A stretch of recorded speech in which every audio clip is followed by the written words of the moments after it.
There is an infinite amount of cash at the Federal.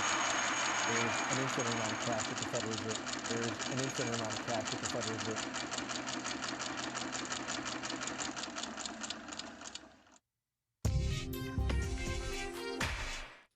Good morning, Bitcoin. My name is Thomas Hunt. Today is Saturday, May 9th, 2020, and this is the World Crypto Network. Be sure to check out our other show that's currently airing live. Thanks to YouTube for giving us the ability to air two shows at once. This just means that you can choose to watch one of the shows, pause the other show, and come back to watch it later. I'm not even saying you have to watch this show, but if you're interested in the Lightning Network, check out the Lightning Network Sprint number 2. It's going on right now on the World Crypto Network. We have all kinds of Lightning developers. They're talking about the new apps that they're writing and the ways that they're using the Lightning Network to bring more Bitcoin and more Bitcoin activities to you. So give them a thumbs up. Give us a thumbs up. We have two shows at the same time, so you do have choices, and you can always watch one of them later. That's one of the great things about YouTube is it saves the old videos for later. So shout out to Josh, who's hosting the Lightning Network chat over there on World Crypto Network number 2. There he is right there, Josh. Or maybe he's on number 1 because I started later. We're on number 2 here. Anyway, the price of Bitcoin is down 3.12% in the last 24 hours, with a last of 9,679, a high of $10,014, and a low of 9,463. Volume is very high for a weekend, with 11,216 Bitcoins trading hand. The market continues to lean margin long, as it likely will until the halvening, with 83% of the market reporting that direction. The halvening still seems to be creeping closer. Many are sticking to May the 12th, but we're now seeing many reports, including Bitcoinal, saying that just in 358 blocks on May the 11th at 7:24 p.m. Pacific Standard Time, you just might see a halvening. So stay tuned to the World Crypto Network. We'll be having a halvening party. Our surprise guest is you. So we're hoping you can make it. We'd like to hear your stories about how you found Bitcoin. And if you don't want to tell a story or give away anything, sure, you could just call in and give a nice send-off to Bitcoin for the halvening. Just say, hey, thanks for, 4 or 5 great years here. Hoping for, 10, 20 more. And this has been a fantastic time. Something like that. Just a nice thing to say about our pal Bitcoin as he's going through his halvening. The price was down. I wonder what the Magic 8 Ball said. For those of you who don't know, we do have access to the predictor of predictors, the prognosticator of prognosticators, the Magic 8 Ball. Let's see, just yesterday on the Bitcoin group, what did the Magic 8 Ball say was going to happen with the price of Bitcoin? Let's check in with the Magic 8 Ball, see what's going on in the world of Bitcoin predictions. As you know, this is the most accurate Bitcoin predictor. It has never been wrong. Never. Will the price of Bitcoin be higher this time next week? Predictor, it has very doubtful. Very doubtful. So there it is. 10K may be a top. Let's move on to the exit question. Same things to the panelists. Of course, now you have to follow the 8 Ball. Crypto Raptor, will the price of Bitcoin be higher this time next week? So there it is. The Magic 8 Ball hath predicted the price went down 3%. Good thing that you are all making all of your price decisions based on the Magic 8 Ball, which is just as good a way as any other to predict the price of Bitcoin. Checking out some Bitcoin news before we get to this morning's reading. Here's why altcoins are bouncing. As Bitcoin retraced from 10K is bullish. That's right, the altcoins are still down. Many were moving their money from the altcoins to Bitcoin to take advantage of those incredible gains. However, the article believes that as the money flows into Bitcoin, it will also flow back into altcoins. Maybe even more money. Bitcoin gains ground on gold, bolsters claim as the asset of tomorrow. Well, we all knew that, right? Bitcoin rally stalls at the psychological and ridiculous number of 10K. Look at all those zeros. But dip buyers should watch these levels. That's right. Buy the dip. Buy the dip. And now a reading from the book I'm reading right now, which inspired the title of this video. It's a little clickbaity, but it's actually what I plan to talk about. What is the meaning of life?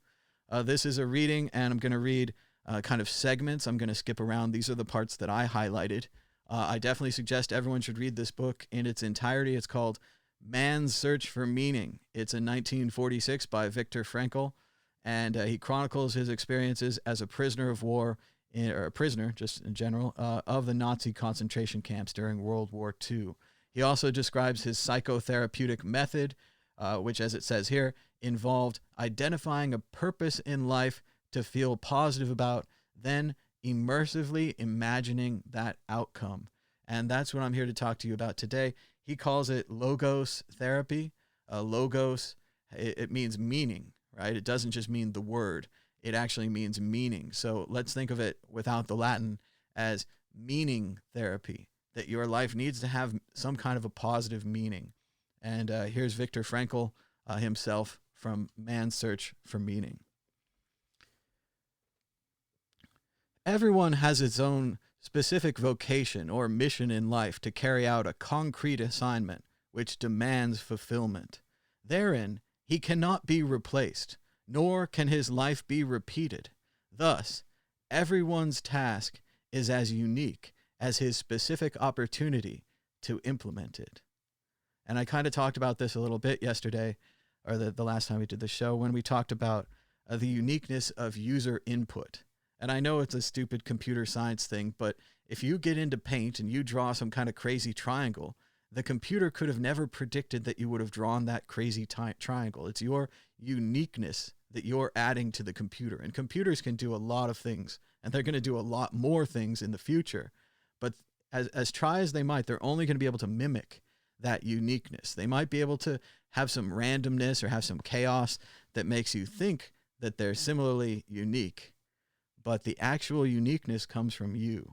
As he says here, everyone's task is as unique as his specific opportunity to implement it. So you might not be the sharpest tool in the tray.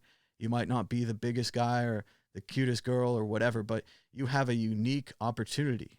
You have a uniqueness, and that, like a key to a lock, you fit. I don't know where it is. I don't know what it is, but you fit. It would be my positive interpretation of that. Here's a little bit more. He says, ultimately, man should not ask what the meaning of his life is, but rather he must recognize that it is he who is asked. In a word, each man is questioned by life, and he can only answer to life by answering for his own life. To life, he can only respond by being responsible. And this is a big word and something he's going to talk about more here. Responsibility, at least in American culture or the way I've been raised and so forth, kind of comes off as a negative word, right? Responsibility is something maybe given to you by your parents. Responsibility is a pressure on you. You are responsible. Now you are accountable, right? But he's actually saying that the only real thing you can do with life is be responsible. Even if you aren't responsible and you choose to do whatever, at the end of the day, you'll be responsible for being not responsible. I think this is a really big thing he's saying here. It seemed a little simple at first, the meaning therapy. There wasn't that much meat on the bone there, I thought, but he's getting into it. I'm going to skip a little bit ahead here. He says, the emphasis on responsibleness is reflected in the categorical imperative of logotherapy, which is live as if you were already living for the second time, and you had acted the first time as wrongly as you are about to act now. That's a really big one there. Let's slow down. Let's work through that again. Live as if you were living already for the second time, and as if you had acted the first time as wrongly as you are about to act now. It's a really big one. That's kind of like gives you the ability to think about what you're doing before you do it. I know it seems complex and that's an extra level. It adds to your thinking, but this kind of thinking could help you avoid mistakes. Could help you not hurt other people's feelings and these kind of things. You could think before you act. I know it sounds really simple, but That's what we're talking about here. We're skipping ahead just a little bit here. Drink some water, sorry.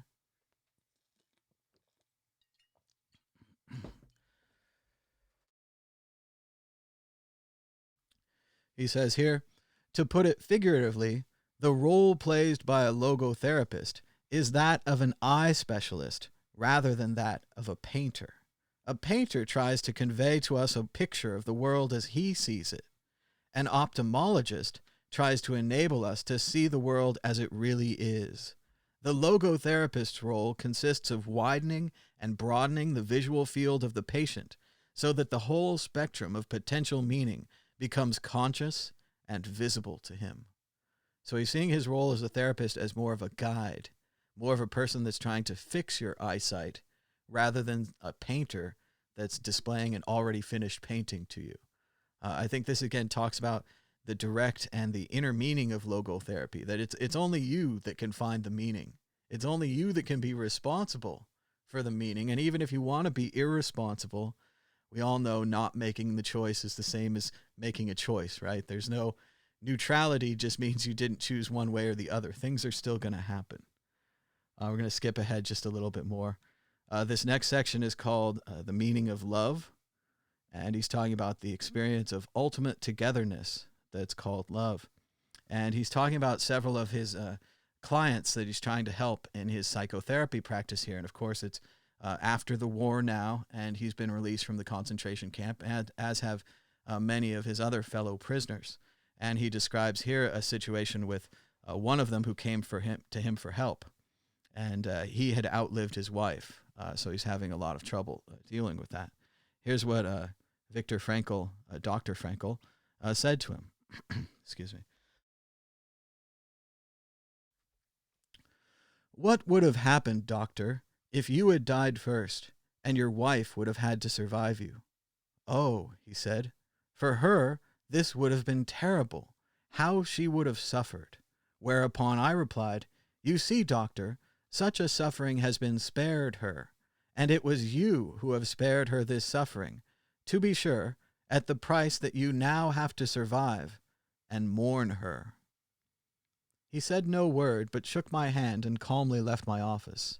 In some way, suffering ceases to be suffering at the moment that it finds a meaning, such as the meaning of sacrifice.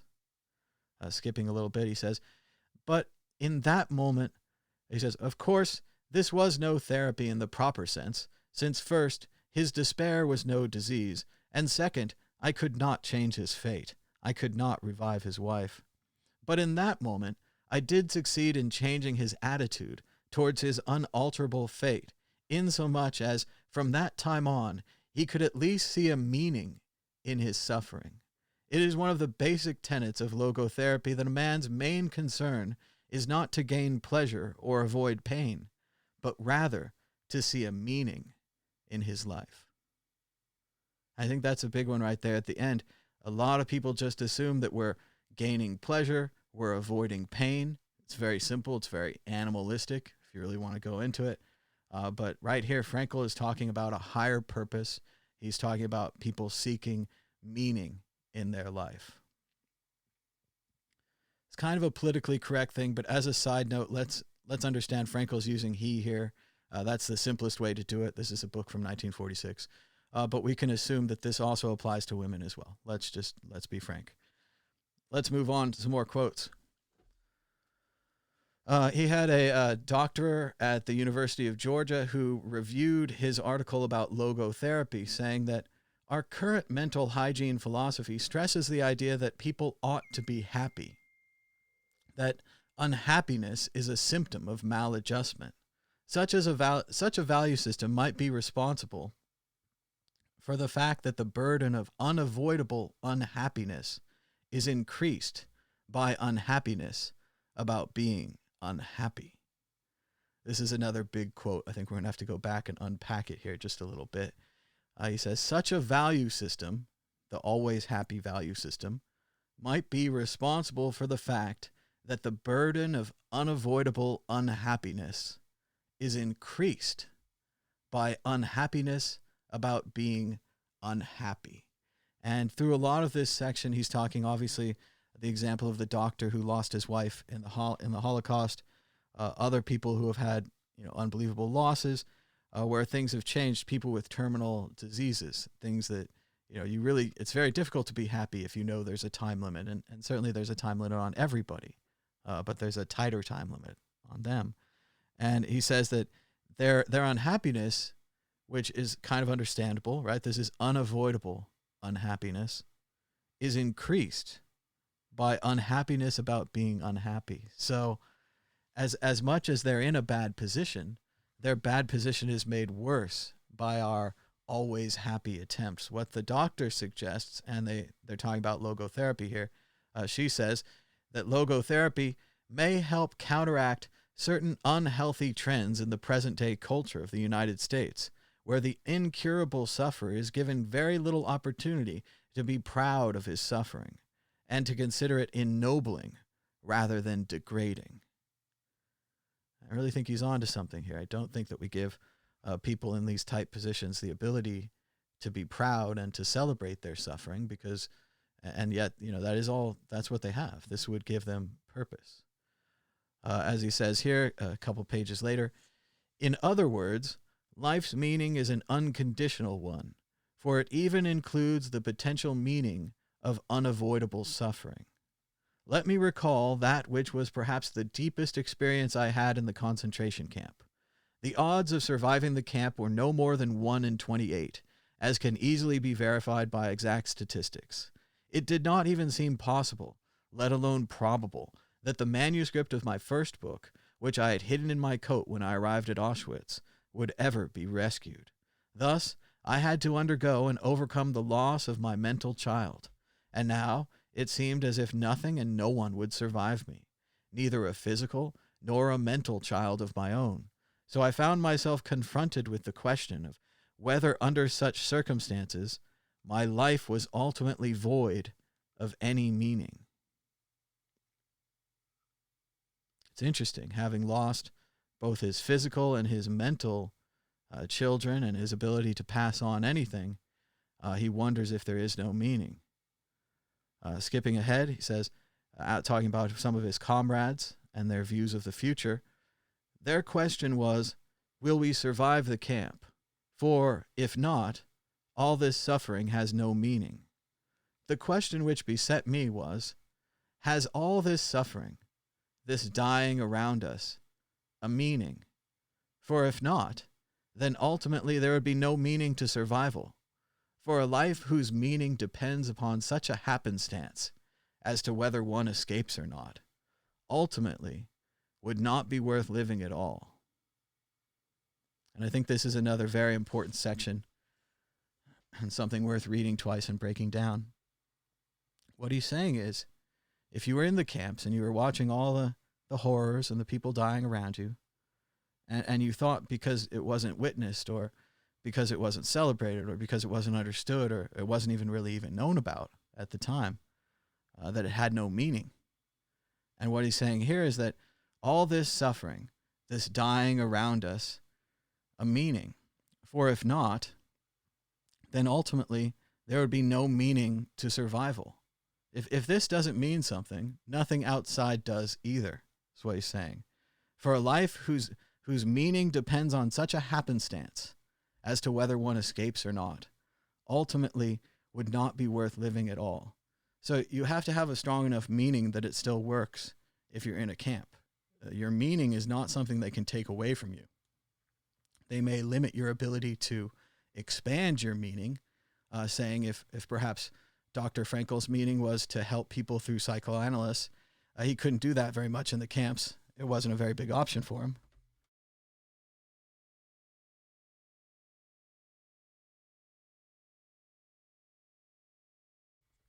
But if his meaning was stronger than that, he could still practice his meaning. He could still continue his meaning.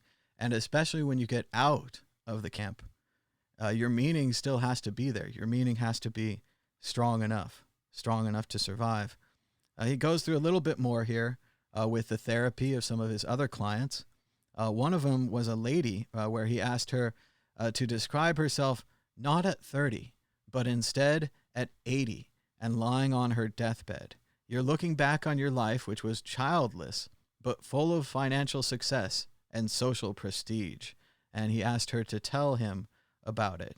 And here's a quote from the tape that he recorded during the session. Of course, this is long ago, and it doesn't have the patient's name or anything like that. "Oh, I married a millionaire. I had an easy life full of wealth, and I lived it up. I flirted with men. I teased them. But now I am 80. I have no children of my own. Looking back as an old woman, I cannot see what that was all for. Actually, I must say, my life was a failure." So he allowed this woman to look back and or to look forward and to just imagine where this emptiness was leading her. And she found that it led her nowhere, and that there was nothing in it, that all the dreams she had of wealth and flirting with men and all this didn't really matter. What she actually wanted was maybe a family, or maybe just to go, a step side, just to help other people. Part of a family is that you're helping other people. You're helping your spouse. They have problems. You have problems. Maybe you trade them off. You're helping your children. You're letting them become people on their own. It's pretty exciting, I guess. So there's another story of a woman who her son was crippled. Sorry, that's the wrong word these days, but he was disabled or whatever you want to say. And this woman was having a really hard time raising him and kind of giving up her life to his life. And she actually tried to commit suicide with her boy, and the boy stopped her. He liked life. He had a meaning. He did not feel burdened. And he had her do the same exercise, and she jumped into the future, and she said, though her son is crippled and helpless, sorry again, wrong word, he is, after all, my boy. And so I have made a fuller life possible for him. I have made a better human being out of my son. At this moment, there was an outburst of tears and crying. She said, as for myself, I can look back peacefully on my life. For I can say that my life was full of meaning, and I have tried hard to fulfill it. I have done my best. I have done the best for my son. My life was no failure. And it's impressive the way that she can jump forward and that she can understand now through the help of this exercise that she's doing an incredible thing helping her boy, and that she's not so much sacrificing her life as she is saving his. And as she says, she made a fuller life possible for him. She made a better human being out of her son. And it might not seem like enough, but it's enough. That's enough. And it's so much more than she had before she did the exercise, before she tried to push it. He's talking about another patient here that he's working with, and he's asking him, he says, then I pushed forward with the following question. What about man? Are you sure that the human world is a terminal point in the evolution of the cosmos? Is it not conceivable that there is still another dimension, a world beyond man's world, a world in which the question of an ultimate meaning of human suffering would find an answer? And I do think that's another important thing to focus on. While I'm not especially religious, and I'm not really taking this in as a religious text, it is also worth saying that we don't know everything. We don't know maybe even anything. And that, yes, after this, there could be a reason. There could be an explanation, whether it's as basic as the Rick and Morty episode where they're living in a simulator and your quarter ran out or something, or if it's more complicated and there's a judge and a jury, or a nice old man sitting on a cloud with a gray beard. Whatever it is, there might be something out there. And then finally, I think I'll close on this. Let me see. Yeah, it still keep going. I have more quotes, but and I'm going to do some news too. So, God help you if you want to watch the news. This is a closing line. He's talking about a psychiatrist who is asking this question. He got a question from his daughter, who is 6 years of age. She says, "Why do we speak of the good Lord?" Whereupon I said, "Some weeks ago you were suffering from measles, and then the good Lord sent you full recovery." However, the little girl was not content. She retorted, "Well, but please, Daddy, do not forget, in the first place, he had sent me the measles."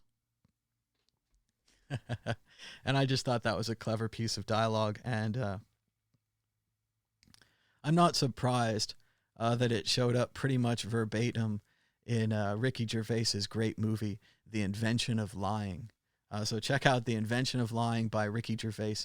It starts out about a world where no one can lie, no one can tell a mistruth. They just, oh, I don't like you, you're ugly. They just tell you, But at one point he, kind of invents a higher power to try to fix up this world. And he pretty much says these lines verbatim. So I thought it was funny to see lines from a movie in an old book like this. But Ricky Gervais probably read it too. Once again, I strongly suggest Man's Search for Meaning. It's not an easy book to read. No doubt the first section is entirely his experiences in the camp. And, it's not fun. But I think it's a valuable and important book, and I'm glad that I'm reading it. The reason that I'm reading it now, not at another time when maybe I was studying World War II or something more specific, is I saw it recommended by 2 or 3 people. And I have kind of a new rule where if I hear something's recommended by 2 or 3 people, especially people that I trust, and the recommendations come pretty close to each other, you just got to read that. You got to watch that, whatever that is. That is a serious thing. It's hard. There's a lot of recommendations. I have a lot of lists of books that other people think I should read, as well as the books that I think I should read. But to see that and to read it, really works out. The other one I would recommend, especially if you're in a philosophical mood, is Midnight Gospel. It's a very strange animated show on Netflix. A guy that kind of looks like Mad Bitcoins. He's got a crazy hat. He seems to have, I don't really understand it, but it's kind of like maybe a hard drive of other universes. And he travels to the universe and interviews people. And the interviews are they're a lot more about what the person's about. Like Dr. Drew Pinsky was on the first episode, and he talked about a lot of psychoanalyst type stuff. On the second episode, Annie Lamont was on there. She's a writer. She was also, not to talk out of school, but she's also an alcoholic. So she talked about substance abuse and life and the meaning and stuff. It's a very deep show. I wouldn't suggest watching more than one of them back to back. I just watch the one and let it percolate, let you think about it a bit. But yes, Man's Search for Meaning, that was today's reading. I hope you guys enjoyed it. Like I said, I'm very sorry, but I have to do the news. Balaji, again, the startup maven, the one who actually could be in the DHS right now. He was rumored to be a potential Trump administration nominee. He even deleted every single tweet on his account at that time. So he really wanted it. But as Balaji is saying here, for all the folks arguing COVID-19 isn't that bad, what they are missing is that most consumer experiences aren't that good. You're 55. Are you going to risk serious illness for a trip to the movie theater? And he has this fantastic new chart provided by the Democracy Fund and the UCLA National Nationscape Project, a survey of 6,730 adults from April 23rd to 29th. And as you can see, 64% would not go to a concert, 61% not to the movies, not to a sporting event, don't fly on an airplane, 59% won't go to a shopping mall. Like, these are crushing numbers, right? This demand is not going to be there. As he says here, you're a libertarian, okay? One way of thinking about uncontrolled COVID-19 is a tax on every transaction. Some of your customers are risk adverse. So, society's inability to control the virus means that all kinds of previously cheap transactions have now soared in price.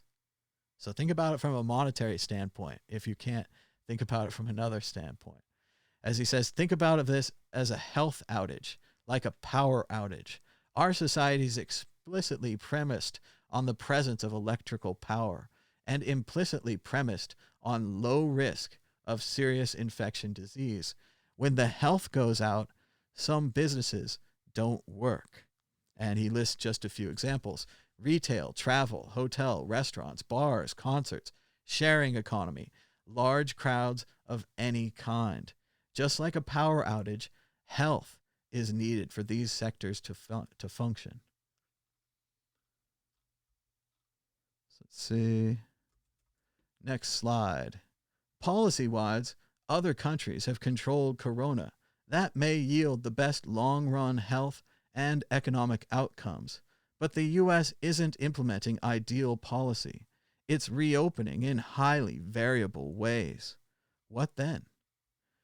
And he says every physical business, this is alongside of the taxes as well, every physical business that now wants to reopen has a set of problems. They must pay for virus control, Purell, etc., compete with digital alternatives, theaters versus streaming, attract customers who suddenly have less disposable income.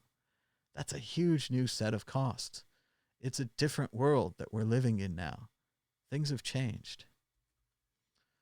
A shout out to Little Richard, founding father of rock and roll, who, as Rolling Stone says here, broke musical barriers, passed away at 87. The pianist-based singer behind Tutti Frutti, Good Golly Miss Molly, and Long Tall Sally set the template that a generation of musicians would follow. Truly incredible, Little Richard. Go check him out. Ask your Siri computer to play some Little Richard for you, and just enjoy it. It's great, and it's very much roots rock. There's not a lot of stuff stacked on top of it. You can really hear his voice. You can really hear the piano. It's great stuff. Little Richard, dead at 87. Another shout out to the Netherlands. What a wonderful and beautiful place. The Netherlands will actually pay you to ride a bike to work. That's amazing. And I just watched another video where a guy was talking about how valuable his bike commute was. And even that he was retired, and even that he, by his own admission, had a very nice Porsche. But he said he still liked to bike to work, and that it had superior advantages. Look at that, the cars, the rush, the stress, and then look at what it would be like if we were back in the Netherlands. Oh, that corner even looks familiar to me. I've ridden around this place so much. But yeah, beautiful bikes everywhere. Bike theft is a big problem. They have multiple locks and all kinds of systems. But just look at that. More people pedaling to the office. We are seeing, perhaps because of the virus, some changes. Some streets in New York were shut down for bike traffic, or shut down. Oh yeah, I know where that is. Or they were shut down for bike access, or shut down so that restaurants could have open air cafes on the sidewalk. As much as this may seem a forced thing that we're forced to do because of the virus, it may actually be a positive thing in the end. Shout out once again to the Netherlands and their incredible bike culture that we could all learn so much from.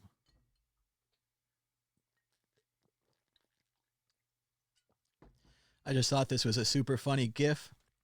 If you guys don't know, the original while it's a joke, it's Gordon Ramsay playing a little joke on this girl doing the bread thing. Wasn't actually even part of an episode. But here you can see they've replaced Gordon with Max Kaiser, and they've replaced this poor young woman with Peter Schiff. Peter Schiff, the one who wouldn't buy Bitcoin, even though Max told him about it at $1, at $100, at $1,000, and now it's at $10,000. So he must be an idiot sandwich.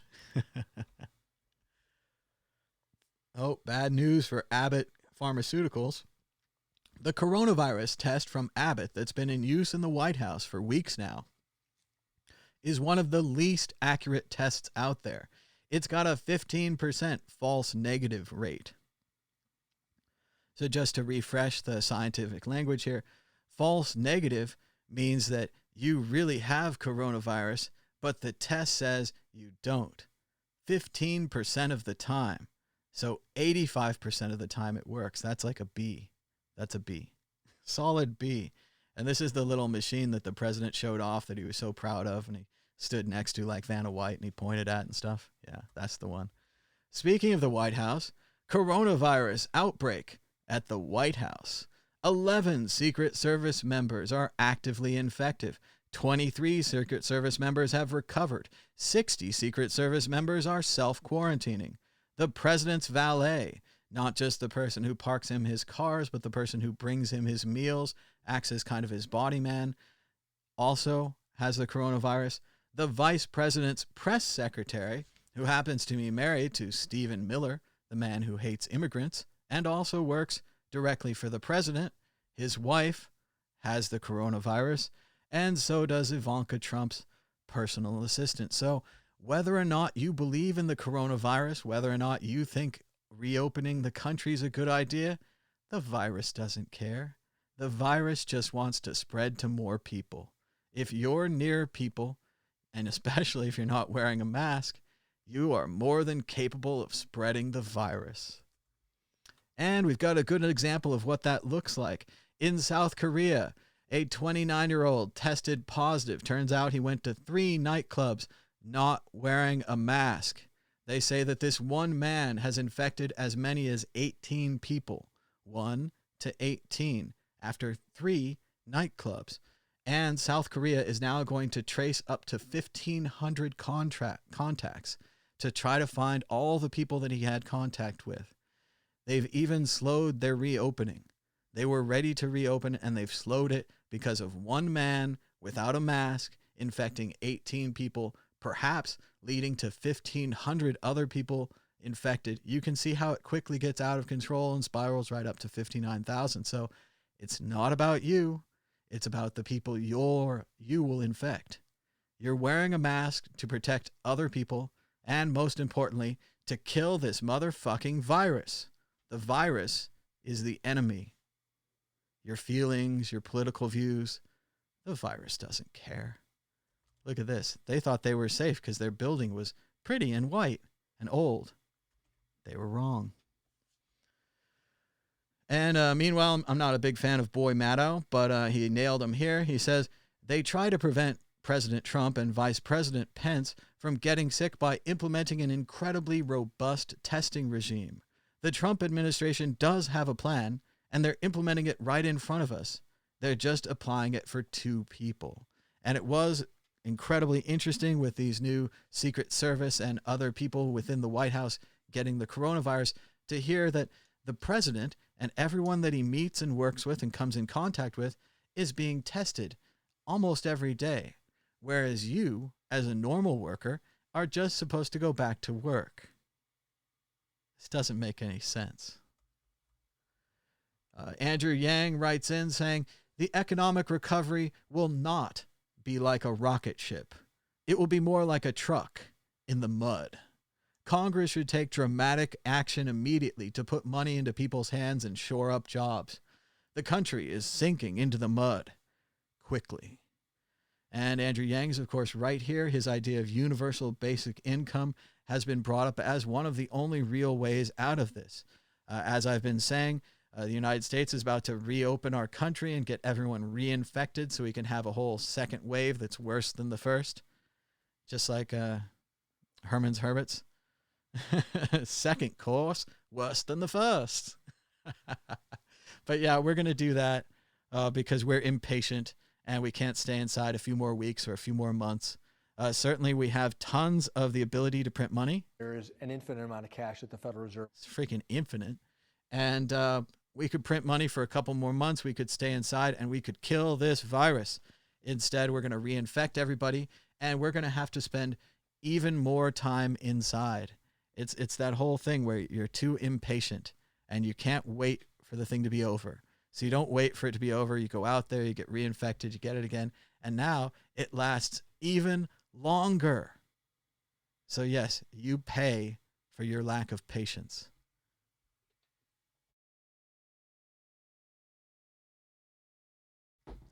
If you're patient and you want to stay home like me and you can, your job and stuff works out, you can survive this thing. Oh, serious burn. I'm going to get in trouble for this one, but I was sarcastic at CoinDesk this morning. I couldn't help it.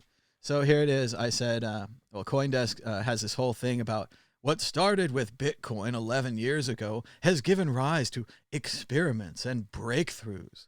CoinDesk 50 recognizes the most innovative, viable projects, promising another internet revolution. So it was pretty low.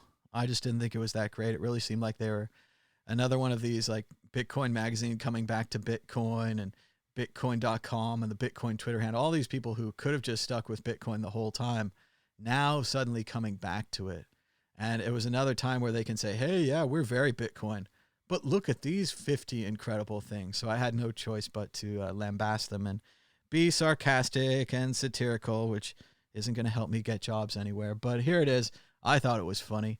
Here I said, not once in 11 years has that cheapskate Satoshi Nakamoto ever purchased an ad on CoinDesk. That's why we don't give a shit about Bitcoin. Here are 50 projects with a better chance of giving us money. I think the problem with really good satire is that it's funny because it's true. Shout out to Hartej. He sent this incredible video of a young boy going to school in Japan. Let's just watch it while we talk over it to try to maintain fair use. You can see they're spraying the bottom of his shoes. Also, you can see that he's working with this and he's practiced it. He's ready. He throws his mask in the trash. So much for all those goofy designer masks they're tricking you into wasting your money on. He washes his hands, hand sanitizer. Some kind of blowing machine blows all over his clothes and his backpack. Look at the care, which she's making sure he sprays all over. And then I think this is a like a dryer or a sanitizer, but it's made like a little robot. And I don't know if he's looking into it or blowing into it too, but incredible little robot. And whoop, there you go. You're all set. You're clean and ready to go to school. And you also note the way that she, and on the inside there, is still wearing a mask. Everyone else is still wearing their masks, but this is just a little preview of what the future is going to look like. This is just a school, so you have to imagine if you wanted to go to a movie or something and you're willing to submit to this, I don't know how many movies you're going to go to if you're going to go to them that often. And yes, in about 2 years, science willing, we'll get ourselves a vaccine and maybe we'll try to go back to normal then.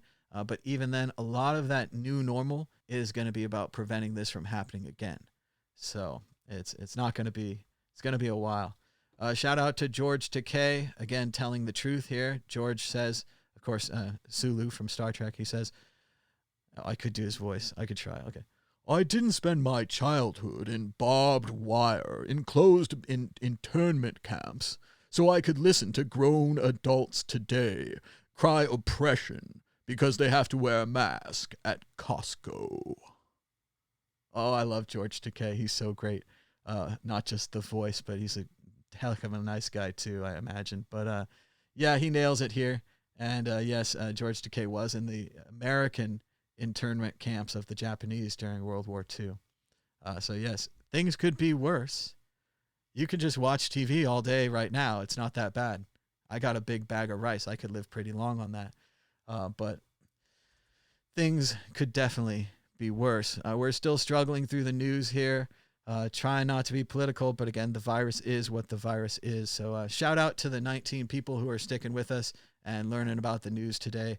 Give us a thumbs up and a share. Hello to everybody on Facebook. There's not that many of you, but you could give us a share. And if you're on Periscope, be sure to click that get notifications button and pound that heart button or something like that. So thanks for joining us. Sorry about the news. It is what it is. If you want to hear more about the meaning of life, rewind to the beginning of the show where I read a lot of excerpts from Viktor Frankl's great book, Man's Search for Meaning. Glenn Kessler writes in, new deaths from COVID-19 weekly average, 25 largest countries normalized by population. The USA has flatlined for 2 weeks, while almost every other country is going down. Very dismaying. And again, remember, these results are generally delayed by about a week. We're getting fresh numbers, but we're getting fresh numbers that really represent about a week ago, maybe even 2 weeks. And we can see here the downward trend of so many of these. Portugal, Germany, not the UK, not Belgium. Well, UK actually has a big down, but that might be a statistical problem. Italy trending down, Spain trending down, Netherlands, France, Sweden even trending down, Spain, Ecuador. Well, Ecuador's all over the place. They must have reporting problems. But we can see here the United States has flattened, which is great. Good job staying home. Everyone staying home made this graph go flat. But the problem is we need to keep staying home, right? The virus goes away if person-to-person transmission stops. So in the models, which again are just a model, if everybody froze in place for 14 days and an hour, something like that, the virus would be toast, right? Obviously, we can't freeze in place. People have to work, people have to travel, they have to go place to place. There's still going to be some spread of the virus, but it's the freezing in place that stops it. So if you look at this chart and you imagine, what if the United States stayed inside for 2 more weeks or maybe a month and a half, right? You got to think that staying inside would lead this thing to go down, right? But the problem is we're not going to stay inside, right? We've already said right around here that we're going to go back outside. So you have to assume the chart's going to go back up. This is not a good scene. It's just numbers. All you have to do is look at the numbers. We are not ready for this. Shout out to the United Kingdom. It's too little, too late, but this is going to happen everywhere. This is going to cascade. I'd already mentally pictured this, and I'm not surprised that they're actually starting it. New arrivals to the United Kingdom face a 14-day quarantine. That's right. Welcome to the UK. Right this way, we're going to put you in a little kind of a hotel room or something, a little quarantine action. We're going to feed you whatever we feel like feeding you. And in 14 days, you can enjoy Europe. Sadly, most people only go for 14 days. This isn't good. If you were a businessman, you just flew into the UK to have a business meeting, maybe spend the night in a hotel and fly right back to New York. You can't do that anymore. That's off the books. So this is a major change, and this is only one country so far. You have to imagine soon all the countries, as well as the Schengen zone of Europe, the shared travel zone of the EU, you got to figure that's gone. You got to figure that, 14-day wait to get here, 14-day to go to France, 14-day wait to go to Germany. I mean, you could spend months in Europe and only see 2 countries, and their countries are just as close as our states. So major change for European travel. Imagine if I tried to make it to one of my conferences. I mean, I'd have to leave 2 or 3 weeks early to the conference. I guess maybe if the 14-day quarantine is free, it's like a free 14 days kind of in the UK, I guess, positives. But I imagine they got to charge you for it too or something. I mean, you can't just feed people and house them for 14 days for free all the time. I don't know. But yeah, major story. UK arrivals face a 14-day quarantine. Imagine if you just came up from like Germany or Amsterdam. It's like an hour flight. Then you have to wait 14 days before you can have your meeting or whatever. It's the new world, baby. Shout out to Governor Gavin Newsom of California. My dreams are coming true. He says California is now a vote-by-mail state. Every registered voter will receive a mail-in ballot for the November election. We'll also provide safe in-person voting options. The right to vote is foundational to our democracy. No one should be forced to risk their health to exercise that right. Vote by mail, I've been saying it since the stolen election of 2000 and the stolen election of 2004. We need vote by mail. We need open source tabulating machines with trusted hardware where we can know that the code's being executed properly. But at least we'll have the paper ballots. If you have paper ballots, you can always rerun the election through the tabulating machines. You can always run a hand count with real human beings looking at the ballots. If you don't have paper ballots, or if you have a questionable paper ballot printed by a machine, you don't have an election. So I'm very impressed that California is doing this. I'm very sad that the rest of the country is not doing this. I'm going to be very sad when people have to go out on election day and get sick and maybe die to try to vote. This is a tragedy. It's slow motion. It's caused by humans. We just hit the deadline a couple days ago where they said, if you're going to do vote by mail, you have to tell us now. We have to print the things. We have to, prepare the system, so on and so forth. But instead of doing that, they put some kind of a Trump political crony in charge of the post office, and they're probably going to be trying to ruin it or rig it or wreck it.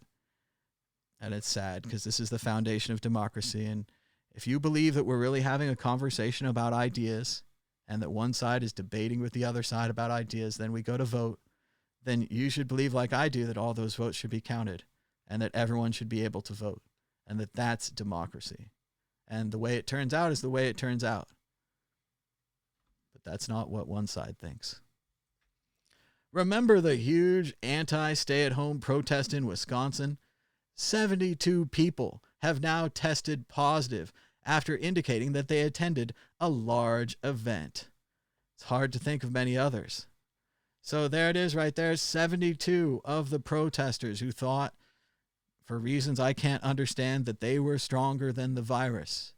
They showed up with their guns, machine guns even, multi-shot, bang, bang, bang, bang, right? The virus got them anyway. The virus got them anyway.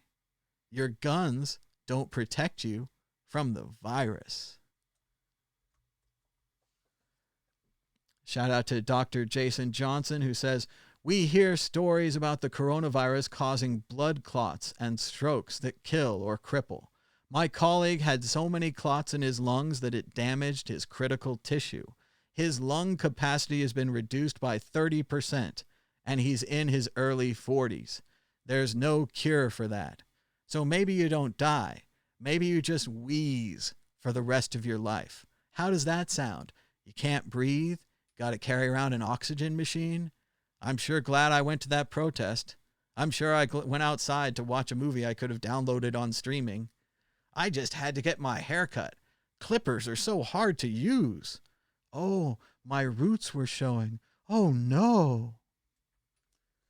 As he says here, there will be hundreds of thousands of men and women like his former colleague, people in their 30s and 40s who physically survive COVID-19, but with long-term health difficulties that will burden them and our healthcare system long before our current infrastructure expects. So get with it. That which doesn't kill you could just cripple you for the rest of your life. Your choice, going to a concert, going to a movie, having fun at a protest, getting your hair cut. I mean, come on, remember the Italian guy? Oh, what's your hair going to look like in the coffin? You've got to look good in the coffin. It's more frustrating when it happens in slow motion like this. Say what you will about war and maybe Hiroshima and Nagasaki. At least it only took 5 minutes. At least we didn't have to sit around saying, there's going to be another Hiroshima and Nagasaki in 2-3 weeks. We could totally prevent it by staying home and printing more money. There is an infinite amount of cash at the Federal Reserve. Instead, we're just going to let all these unique and individual inputs to our human machine die. Our human machine will be poorer without all these people. And I don't even know them. As Aaron Rupar, who's been putting out fantastic clips of the Trump Trump press conferences, whatever they are, he says, there is no reason that people have to be forced to go to work right now in the teeth of a pandemic. The federal government has the resources to keep all people afloat until the U.S. can get new cases into remission. And that's what we need to do. That's what a country smarter than us would do. That's what the other countries are doing. They're not just reopening when the numbers look bad, when the graphs say it's still out there. They're not like us.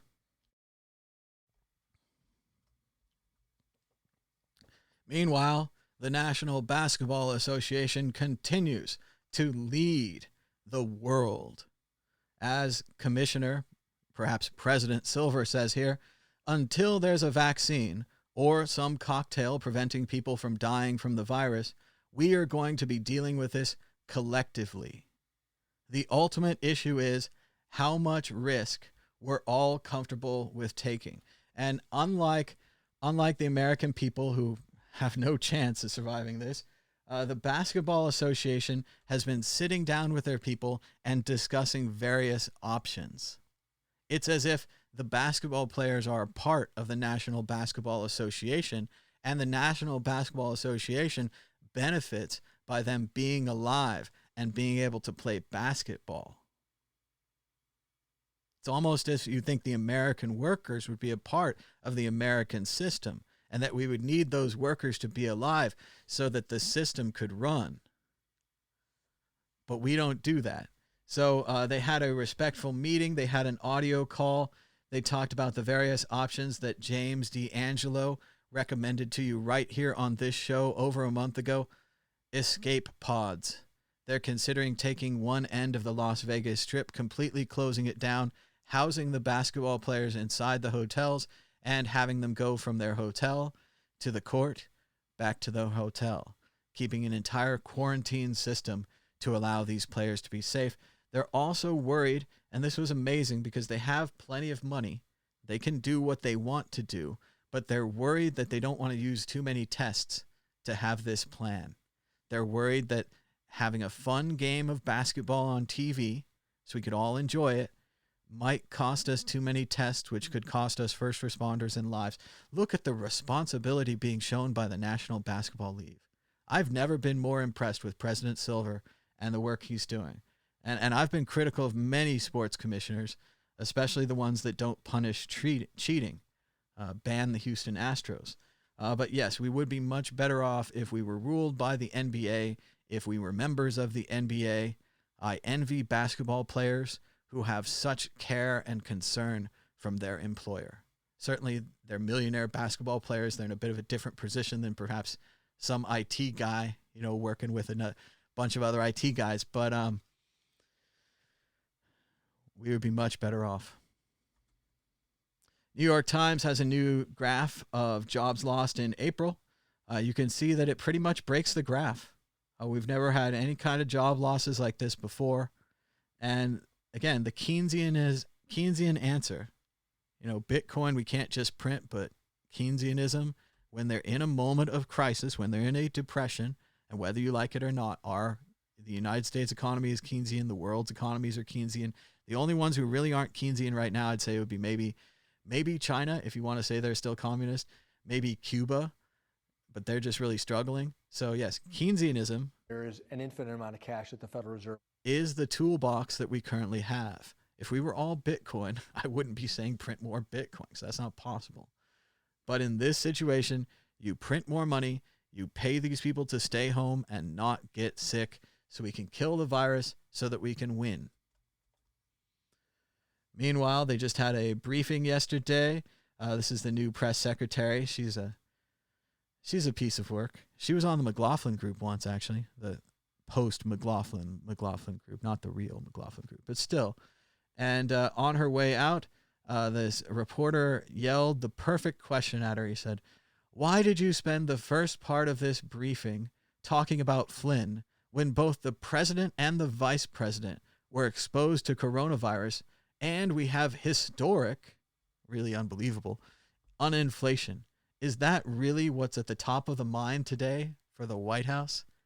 It was crushing. Let's watch it on the way out. Here she goes. I'm sorry to cut this short, but as you know, you guys were supposed to Run be away. 3 minutes ago with the President of the United States. So I will leave you guys with that. I hope you have a wonderful weekend. Why did you spend the first part of this And briefing thanks so talking much, about everyone. Mike Flynn, when both the president Justice and matters. vice president were exposed to coronavirus and we have historic unemployment? Is that really what's top of mind today for the White House?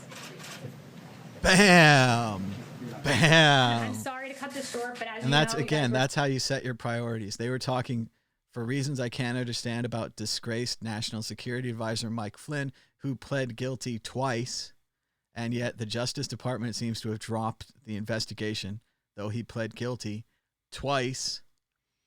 So yes, anyway, even if that's your favorite story in the world, it's not more important than the president and the vice president exposed to coronavirus. Like, this is terrifying. They are actually, for what it's worth, they're running the country. If they were sick for 2 weeks with someone stomping on their chest, as well as the fact that they're kind of older gentlemen, it's a big freaking deal. As well as this unemployment. I mean, I know we all want to cover things up, but you think you can cover up this? Look at that. Everybody knows somebody that's out of work. Every business you can think of has let their staffs go. We didn't save the firm. We don't have firms to go back to. This is not Denmark, right? We're going to be able to look at the Denmark model later on. We're going to look at the U.S. model, and people smarter than me, professors and such, are going to compare them.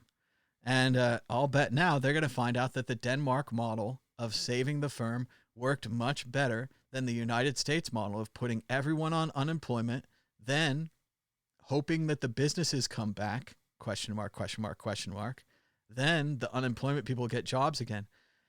I mean, I know it's going to come to this, and I know I don't want to think about it, but can you imagine after this goes back, let's say you're a waiter, and you go apply for a job, and there's 50 other waiters there, and you go apply for another job, and there's 50 other waiters there, and there's 50 other waiters there. it's going to be so hard to get jobs. It's terrifying. I mean, even if you're the best of the best, you're the smartest, you're the fastest, you're the cleanest, it's going to be very hard to get jobs. Whereas if we had saved the firms, again, and it might not work because the demand might not show back. I mean, it depends how you go. You also have to kill the virus. You can't just save the firms and not kill the virus. Everything is dependent on killing the virus. But if we had saved the firms, at least people would have jobs to go back to. At least we wouldn't be sacrificing all that educational knowledge that they built up in the firms, even if it's just waiting tables or serving Jamba Juice. You're going to have to retrain everyone. It's a waste. Shout out to this professor. He was on MSNBC talking about VE Day. Very cool. And I noticed in the background, you can see that he has the Menard anti-war Napoleon infographic. I don't know if you guys are really familiar with this, but it jumped off the screen at me because what's so great is you can even see in the corner here. It's very, very hard to see, certainly, especially. I mean, I'll make it a little bigger here, but you can see the chart right there. You can see Napoleon's army getting smaller as it goes deeper into Russia. This is a really great taste. I have a printed copy of this in a frame myself too, and it was heavily explained to me at the Edward Tufte infographics seminar that I went to. But you can see here, this is the greatest anti-war graphic in history. This is maybe even the greatest infographic in history. If I thought you guys had seen before, I wouldn't waste so much time explaining it, but I'm going to go through it just a little bit in case it's your first time seeing it. As you can see here, it's written in French. That won't stop me, but it's of Russia, 1812 to 1813. These are Napoleonic Wars. The size of this band here, this kind of brown band, is the size of Napoleon's army. Right here we can see it's around 420,000 as it rolls through. As the band gets smaller, we see that Napoleon's army is shrinking. These lines down here at the bottom link the graphic to the temperature. We can see right here, minus 30, minus 24, minus 20, up to 11, back down to minus 21, minus 3. So the temperature is never really above 0 here, and it's the cold. It's the cold of Russia that's killing them. They also had bad uniforms. It's a bit of a rumor, but I believe it. It's very interesting. They had lead buttons. This might not mean anything to you. They had lead buttons on their coats. Well, what happens to lead when it's cold? Well, it shrinks up, it gets smaller. So their buttons on their coats stopped functioning because of the cold, and their coats would hang open and they would get colder. They had the wrong gear for this. They expected this to be over. They wanted to just run in, get this over with, but of course, never attack Russia during the winter. We can see Napoleon's army does make it to Moscow, still a good-looking line. This black line here is the retreat. Oh, I guess the temperature is tied to the black line. My mistake. The temperature is on the way out. But still, just amazing infographic to try to combine all of this, as well as you can see some of the rivers here. This is actually the geographical landscape that they went through. And you can see this black line on the way back getting smaller and smaller and smaller till it's almost like just a pen line back here. That's 4,000. They were joined by some of the other troops. That's about 10,000 troops that returned to the other side of the Nemor River here. 10,000 out of 420,000. This is an anti-war statement. This is death. You can just look at it. You can visualize like what it looks like. What did Napoleon's army look like? This is maybe almost 500,000 people dead in this chart. This was an anti-war graphic. This is propaganda. Like, it's information, and it's one of the greatest infographics ever. But it's also anti-war, and it's also, essentially propaganda. It's information designed to speak, right? It speaks a certain thing. It tells you war is bad, unbelievably bad, and the temperature is bad. Don't attack Russia in the cold. But yeah, this is the Menard infographic. It's from the time periods from after the war. I want to say 1850s. Oh, here it is, 1869. So that's not so bad. I was pretty close. Off by 50 to 100 years is really good, actually. But so yeah, just shout out to this gentleman on MSNBC who had the graphic in his background. I thought it was really cool. I thought this was funny. Kate, what's that scent you're wearing? I can't place my finger on it. Oh, it's naval supremacy. And this is more of that kind of soap for men Some of them say smells like accomplishment, smells like productivity, but they found here that says smells like naval supremacy. I just thought it was great. I thought that was funny. 6 years ago, Mad Bitcoins went to the San Jose Comic Con with Jarracandra Louvre and Abby Sue cosplay. We had an audience-supported costume contest and gave around $300 in Bitcoin to the winners. And check it out right there. You can see Mad Bitcoins with Jarracandra. She's doing a Black Widow, and Abby Sue is doing Rogue there. So we had a really good time. We walked all around the Comic Con. We did a little video, and it's pretty fun here. What we did is I pre-printed paper wallets, and then I sealed them in envelopes, and I numbered them.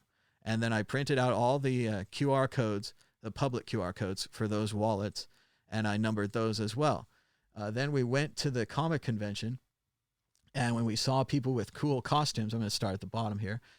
We saw people with cool costumes. We talked to them. We said, hey, will you hold up this QR code and people can vote for you. And here's this envelope. And I was very serious with them. It had instructions on how to cash it in. It had the private keys in there. And I said, this is like an envelope of money. Like, I am giving you money. Please don't lose it. Maybe in a few years it'll be worth more, right? I don't know how it's going to go. But this was 2014. So you can see here, about 4 of the 15 people claimed it. I have some hopes that maybe this will be one of those articles that people write about. They gave away $67 in a contest, in a costume contest. And we go up to the top right here, our winner, the Alien, which is an incredible costume. It was terrifying looking. I don't know, everyone thought the pretty girls were going to win, but no, the Alien guy destroyed it. And he got 1.385 Bitcoin that he has not cashed out. So it's pretty fun. You can just go right here. You can see if the coins have moved. And again, I didn't save any of the private keys. It would have been dishonest, so I didn't do it. Sure, I could use the $1,000 right now. Sure, everybody else could too, I'm sure. But yeah, there it is right there. The 1376 Bitcoins still in their account. So that's $1,500 they have waiting for them. And if Bitcoin goes up 10x, that could be 15,000. If it goes up 100x, that could be 150,000. So at that point, somewhere in between there, I hope that journalists will start writing articles about this and maybe trying to track some of these people down, interview them, see if they still have it. And if they do, help them cash in their winnings, because this is pretty cool. So that's a really fun thing we did about 4 years ago in the month of May. We went to a comic contest or costume show or whatever. It's really fun. And you can check out that video right here on the World Crypto Network. It's called 2014 Bitcoin Costume Contest. Any aspiring journalists? So it'd be a great thing to write an article about. We gave away $300 and now the top prize is worth $1,500. This is a pretty good costume contest, I think. And that's about it. I already talked about how I made fun of CoinDesk, and I don't know. They're not going to like it, but oh well, we'll deal with that when it comes to it. Just going to open up the shows for calls if you guys would like to call. I know it's a Saturday. Everyone's stuck at home anyway. I don't even have the chat up here. I'm going to go find the chat. But shout out, thanks to the 26 or so people who stuck with us, even during the news. I know that can be tough. Also, shout out to the Lightning Network Sprint. They're still going over on the I need to rebalance. World Crypto #1 channel. We are dual broadcasting today. Thanks again to the to the power of YouTube. And remember, you can watch both of these shows. You just have to watch one of them later. It's not that bad. So it's still going on. You can check out the Lightning Network Sprint right here on the World Crypto Network. And I was trying to find my way to the chat. Let's see. You can check. Sorry, I'm looping myself here. There's the chat. Let's see what's going on in here. They don't care about sports. Okay. But yeah, check out the Lightning Network Sprint. I want to put the quote to that in the chat. And I also want to say, if you guys want to call now, you can talk about anything we talked about, or talk about the Bitcoin halving, or just talk about Bitcoin, or I don't know, even if you have a different take on me than the virus, you can call in and tell me your take. I'll give you the floor. I'm not saying I'm going to agree with you. You can try to convince me and change my mind if you want, but I would give you the floor, give you a couple minutes, get your opinion out there as well. But I do take it seriously. I think it's a real thing. Shout out to the chat. Let's see what they're saying. Man, search for meaning. Well, shout out to Chris. He says he likes it. Good stuff. And they don't care about the sports and the wealthy people. I don't. It's not so much about that. It's more about the entertainment. And it's also about, at a certain point, I just see them like the movie people or anybody else. They have a show that they need to put on. And if they don't put on their show, they don't make money either. So it's a bit of getting back to normal and would give people something to watch on TV. If you guys didn't watch James D'Angelo's incredible video about the escape pods, you don't know, but basically you just take the athletes, take their wives, whatever, quarantine them. Actually, it's called sequestration. You sequester them into something like a college dorm. Everybody gets a dorm room. Everybody's locked up for 14 days. They give them food, through the door, that kind of thing. No contact with anybody else. And after 14 days, you're clean, right? You're clean. You can't have the virus. They'll test you and stuff too, of course, no doubt. Then they let those people into this casino complex that's already cleaned. All the workers are clean. All the people that, all the food, everything's cleaned as it comes in. It's a new quarantine zone. You introduce the players, their wives, their children, whatever else, into this system. And then they can just go from the hotel room to the basketball arena, from the basketball arena to, I assume, some restaurants, because it is Vegas. We have a lot in the casinos. Those restaurant workers, the casino or the other workers at the basketball games, the people that help out and wipe the floor and all that kind of stuff, they could live inside of one of the casinos just like the players. They would go through the 14-day quarantine just like the players, and they generally wouldn't be able to go out. This is the sacrifice that you have to make to try to be able to do your job. Their job is playing basketball. The other people's jobs are, restaurants and, setting up the basketball game, this kind of thing. So I think it would be an interesting thing to get us some semblance of normal and to get something going back. Again, it's not the most important thing. I think the most important thing is killing the virus. But I was just very impressed by the NBA and their response, their continued response, their concern for their employees. And I just think they're thinking about it a lot more than other people are. So, but I think we're going to head about towards the end of this show. Thanks again to everybody for watching us. Check out the Lightning Network Sprint #2. It's still going on right now on the World Crypto Network. Be sure to subscribe down below. Hit that bell for notifications. Give us a like. Likes really help people find this show. So please like this show and like other YouTube shows that you go to. Don't make them ask you. Just like. And if you don't like it, hey, push the thumbs down. That's fine too. But thanks so much, everybody, for joining us. We'll be back again tomorrow for Big Book Sunday. It's like my favorite day. I love big books. And I'm going to try to get Dan to come on. We'll hang out. Hopefully we'll have some more calls, some more interaction. And be sure to get ready for the World Crypto Network Halvening Party in just a few days, May 11th or May 12th. Subscribe. We'll be on this channel. Check us out on the Twitter at World Crypto Net or at Mad Bitcoins. I'll certainly be putting the announcement out there. And once again, the special guest is you. So I hope to see you at our Bitcoin Halvening Party. We're going to try to get as many people on the air as we can. Big people, small people, normal people, fancy people, all that kind of thing. We're going to get everything together for a big Halvening Party with you. Shout out to Martin. He just tuned in and it's already over. You'll just have to wait till the video renders and rewind to the beginning. I think it was good. I talked a lot about Viktor Frankl, this incredible book, Man's Search for Meaning. It's a bit hard to read. Certainly he's in a tough situation. He's in a concentration camp. But he has a great attitude. He has a great philosophical way to survive.